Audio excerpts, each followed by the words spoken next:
ہم پارٹی سے اس کو نہیں نکالیں گے. کیوں نکالیں گے؟ اگر وہ نیشنل کانفرنس کا ایم پی ہے اس کو سڑک پر نہیں جانا چاہیے, سڑک پر یہ پروٹیسٹ نہیں کرنا چاہیے. رولا صاحب کو مطلب میں نے پہلے بھی کہا کہ کوئی نہ کوئی ایجنسی ہے جو اس کو ایسا رول نبھانے کو کہتے, آگاہ بھی ہے, قرآن بھی جانتا ہے, اسلام بھی جانتا ہے, نو ڈاؤٹ ہی از اے شیعہ, مگر اس کا مطلب یہ نہیں کہ وہ نہیں جانتا, جانتا ہے, سب کچھ جانتا ہے. میں ہم دیکھ رہے کنٹروورسی چل رہی ہے نیشنل کانفرنسز ورسز آغا رولا کے بیچ میں. حال ہی میں میڈیا سے بات کرتے ہوئے آغا رولا نے یہ کہا کہ عمر عبداللہ اپنے چیلے چپاٹوں سے میرے لیے جو ہے سٹیٹمنٹس دیتے ہیں, اگر ان کو اتنا ہی ہے وہ میرے لیے ایکسپلینیشن نکالے, میں باضابطہ جواب دوں گا. چیلے چپاٹوں سے بات بننے والی ہے نہیں.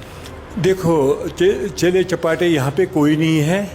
یہاں پہ آج تک جتنے بھی لوگوں نے اس کے بارے میں بولا وہ سارے یا ایم ایل ایز ہیں یا پارٹی کے یہاں پہ آفس بیئررز ہیں. تو ہم نے یہی بولا, میں نے 1 سال پہلے بولا, اگر رولا صاحب کہتے ہیں کہ وہ سڑک پر نکلتے ہیں 1 مہینے کے بعد ریزرویشن کے بارے میں, وہاں پہ محبوبہ مفتی کی بیٹی التجا کے ساتھ اسٹیج شیئر کرتا ہے, تو اس کو بیٹر یہی تھا کہ وہ عمر صاحب کے پاس آتے, فاروق صاحب کے پاس آتے کہ یہ مسئلہ ہے.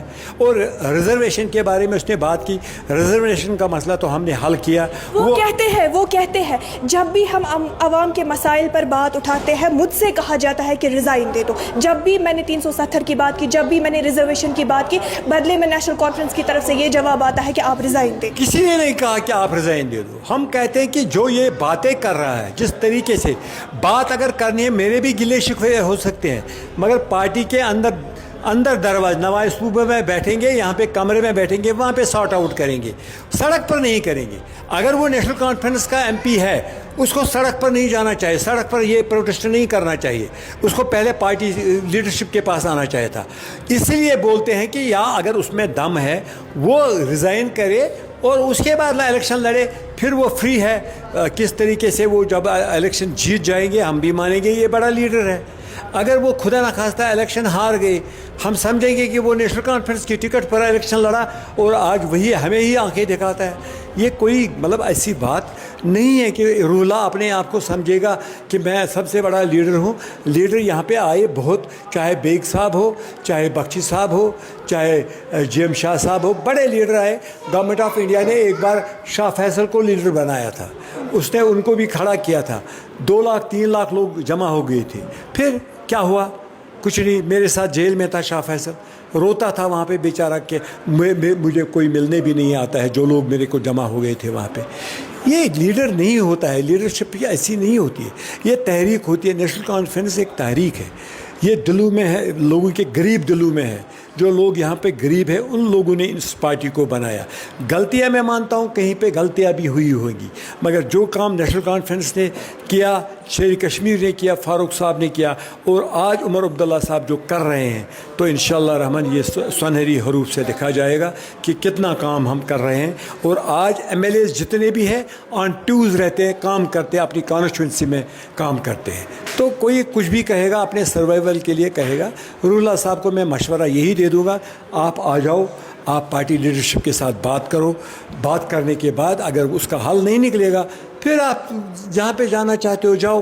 اگر آپ کو ریزائن کرنا تو آپ کی مرضی, ہم پارٹی سے اس کو نہیں نکالیں گے. کیوں نکالیں گے؟ ہم نہیں نکالیں. تو وہ کریں گے. انہوں نے خود کہا ہے کہ مجھے صرف 1-2 مہینے کا وقت چاہیے, مجھے سال بھی نہیں چاہیے, اس کے بعد میں اس فائٹ کو سرٹن لیول تک پہنچانا چاہتا ہوں. یہ ان کا کہنا ہے. دیکھو رولا صاحب کو مطلب میں نے پہلے بھی کہا کہ کوئی نہ کوئی ایجنسی ہے جو اس کو ایسا رول نبھانے کو کہتی ہے. مانتے ہیں آپ ابھی بھی کہ کوئی نہ کوئی ایجنسی ہے جو ان کے؟ میں مانتا ہوں یہ کوئی نہ کوئی ایسا لگ رہا ہے مجھے. یہ میری ذاتی رائے, یہ پارٹی کی رائے میں نہیں کہہ سکتا ہوں. مجھے لگتا ہے کہ کوئی نہ کوئی ایجنسی ہے جو اس کو یہ کرواتی ہے. کیونکہ اگر یہ وہ مطلب سچا لیڈر ہوتا, اگر وہ آگاہ بھی ہے, قرآن بھی جانتا ہے, اسلام بھی جانتا ہے, نو ڈاؤٹ ہی از اے شیعہ, مگر اس کا مطلب یہ نہیں کہ وہ نہیں جانتا, جانتا ہے, سب کچھ جانتا ہے. پر اس کو یہ چیزیں جو کر رہا ہے وہ اس کو نہیں کرنی چاہیے. مطلب آج اس کو 1 سال سے وہ یہ کر رہا ہے, 1.5 سال سے, مطلب لگ بھگ 1.5 سال سے زیادہ یہ کر رہا ہے. تو اس کو ٹھیک ہے, جس طریقے سے وہ نمائندگی کرتے رہے ہیں وہاں بھی دلی میں کرے, ہم نے اس کے بارے میں انکوریج کیا. ہم نے کبھی یہ نہیں کہا کہ آپ نے غلط کیا.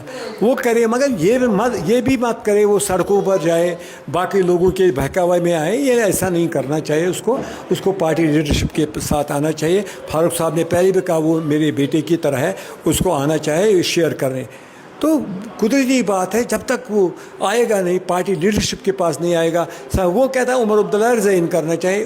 عمر عبداللہ ریزائن کیوں کرے گا؟ عمر عبداللہ کو مینڈیٹ ملا ہے یہاں کے وزیر اعلیٰ بننے کا. 42 ایم ایل ایز اور 6 جو ہمارے انڈیپینڈنٹ ایم ایل ایز تھے اور کانگریس کے 6, اس کا سپورٹ ہے عمر عبداللہ کو. وہ ریزائن کیوں کرے گا؟ بولتے ہیں کہ ان کو as a parliament member election لڑنے چاہیے اور 370 پہ وہاں پر جا کے وہ دیکھو وہ ڈکٹیٹ نہیں کر سکتے. 370 کا ہمیں وہ کوئی درس نہ دے. ہم نے پہلے ہی ریزولوشن پاس کیا, وہ لائیو ہے, وہ اسمبلی میں ہم نے کیا اور کیبنٹ نے بھی وہ وہاں پہ اپروو کیا ہے. وہ لائیو ہے, وہ گورنمنٹ آف انڈیا کے پاس آج بھی لائیو ہے, وہ زندہ ہے. ہم نے 370 کی بات تبھی کی اور ہم چاہتے ہیں پہلے اسٹیٹ ہوڈ مل جائے. جب ہمارے پاس مکان بنانے کے لیے تو پہلے پلنتھ کی ضرورت ہے. جب پلنتھ کمپلیٹ ہوگا اس کے بعد آپ باقی مکان کا کام کریں گے, اس کے بعد آپ چھت کے بارے میں سوچو گے. پہلے تو آپ کو پلنتھ کے بارے میں سوچو, جب آپ کا پلنتھ کمپلیٹ ہوگا پھر مکان بن جائے گا. تو 370 ہے, وہ بڑی لڑائی ہے. جس پارٹی نے 75 سال لگائی اس کو ہٹانے کے لیے, وہ پارٹی 2 منٹوں میں یہ نہیں دی. اب اسٹیٹ ہوڈ ہم کیونکہ یہ ان کی اپنی کمٹمنٹ ہے. سپریم کورٹ آف انڈیا کی یہ رولنگ ہے کہ ان کو الیکشن کے بعد اسٹیٹ ہوڈ واپس ملنا چاہیے. اب اس لیے ہم اس پر زور دیتے ہیں پہلے ہمارا اسٹیٹ ہوڈ واپس آئے. باقی 370 اور 35A کی لڑائی جو ہے وہ لڑتے رہیں گے. اس کے لیے ہم نے اسمبلی میں ریزولوشن بھی کیا. اگر آپ چاہتی ہو میں آپ کو اس کا پروف بھی دے دوں گا, کیونکہ آپ اکثر ہمیں پکڑتے ہیں. دہلی میں بھی پکڑا, یہاں پہ بھی پکڑا, ہر جگہ پہ میں آپ کو اس کا پروف بھی دے دوں گا. شکریہ, آپ کا بہت بہت شکریہ. Thank you.